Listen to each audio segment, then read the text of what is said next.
What's good, everyone? It's your girl Charlotte Musimbi, welcoming you once again to the Chronicles of Charlotte. And as you all know, this is the only place, the only home that will accommodate, appreciate, and accept each and every one of you, regardless of who you are, where you're from, and wherever your worldview is.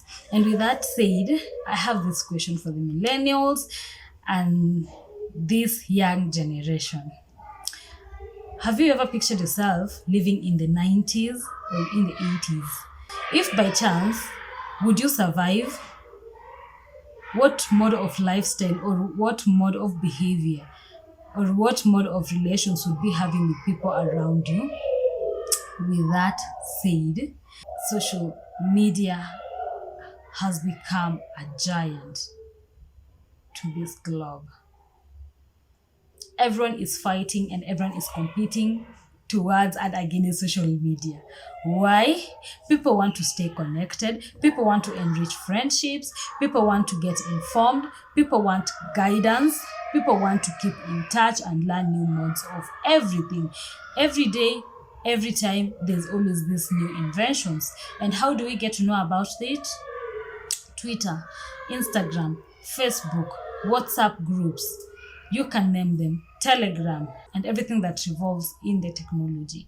And so, with that said, I feel like we've all got to be addicts of these platforms. As much as they help us to get in touch, they help us enhance and be the better persons we can, it is to my concern that some people even end up in depression, anxiety, stress, if by chance they just have to stay 2 hours or half of their day of any social media platform. This is because they just want to keep in touch. They don't want to miss anything. They want to keep tabs on anything and everything, which has resulted to high levels of poverty simply because people invest so much in the internet and bundles. Someone would rather have no breakfast but save that money for the internet. As much as social media has done more good than harm to this society and the globe at large, I feel like it's about time we just have to pinch ourselves hard so that we just have to come to terms with the fact that life has to move on, things have to be done, and there's always more to life than having your gadget at hand for the better part of the day. I understand when it comes to times where people have to work with their phones, like the recent times we've been having COVID-19, so people are forced to work from home. And yeah, big ups to social media because we would have lost connections because we wouldn't be keeping in touch with our friends, with our bosses, with our colleagues.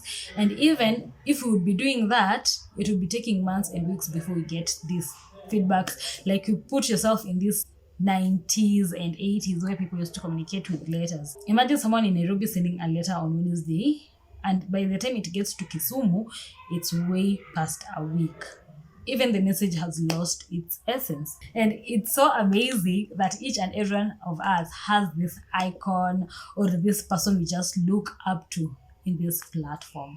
But don't forget, people won't tell you the reality of everything. People don't post or people don't say things as they are.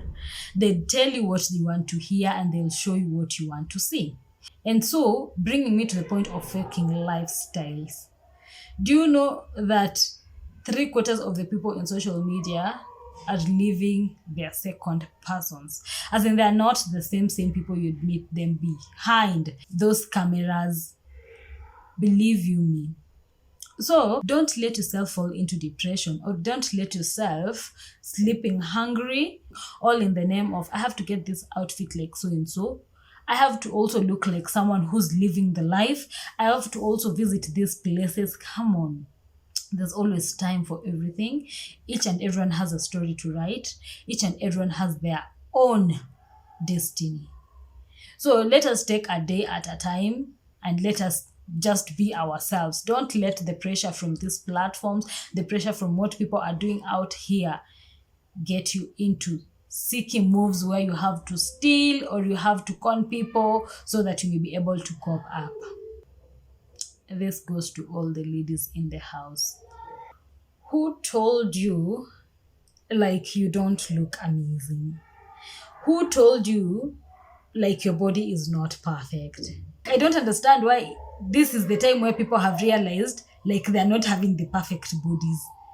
People are now insecure of how they look. Have you ever just with your parents, with your grannies? Like way before, it was never a bother. And I doubt if people were so much concerned of the curves and everything that comes with that. You know what? We are all created in God's image and likeness. So whether light, short, dark, thick, slender, you're just amazing. People are using toxic stuff. People are risking their lives out here, all in the name of, I have to look like who? I don't know. I have to have this figure. I just have to cut and reduce my what? Come on.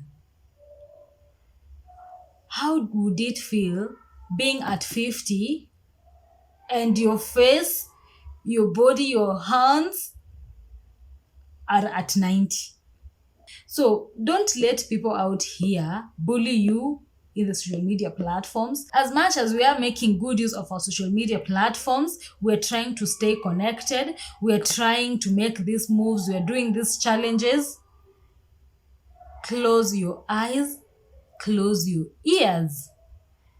Just by chance, if you happen to come across this person who's trying to hate you, who's trying to throw these negative vibes towards you, like, you don't need to get suicidal just because someone told you, like, you have a big nose, or who, your eyes are so red, or who, I saw something of you somewhere, and then they post it. Everyone has a past, and no one is a saint. And as I said on my Monday's episode, you will not be the first one and will not be the last one to interact with something or to do something. So just because shit has happened and someone by chance has decided to bring you down by posting a photo of you or by saying something negative against you, don't let yourself get into suicidal thoughts. Because you know what? Life moves on. You will do what you'll have to do. You'll cut it short. You'll leave your generation. You'll stop your generation from existing. You won't live to fulfill your destiny. And guess what? They'll be so happy celebrating lives. They'll be so happy living their best. So what I'm trying to put across is the fact that, understand, we all want to be at par with everything. But in everything that comes with so much goodness in it, there's always a dark side to it. So with that said, stay connected, don't be in the dark, and most importantly, protect yourself. You have to write your story. Don't let it get to a point that you are used as an example to warn people against something. You know what I mean? And so with that said, I hope you've liked this video. Feel free to comment, interact with me through the social media platforms that are tagged down below on the description box. And most importantly, if you haven't subscribed and if you're new to this channel, kindly subscribe and don't forget to turn on the notification bell so that on the Mondays, Wednesdays, and Fridays, you'll always have a gist with me. And most importantly, share, touch lives, save our generations, and also be safe. Until on Friday.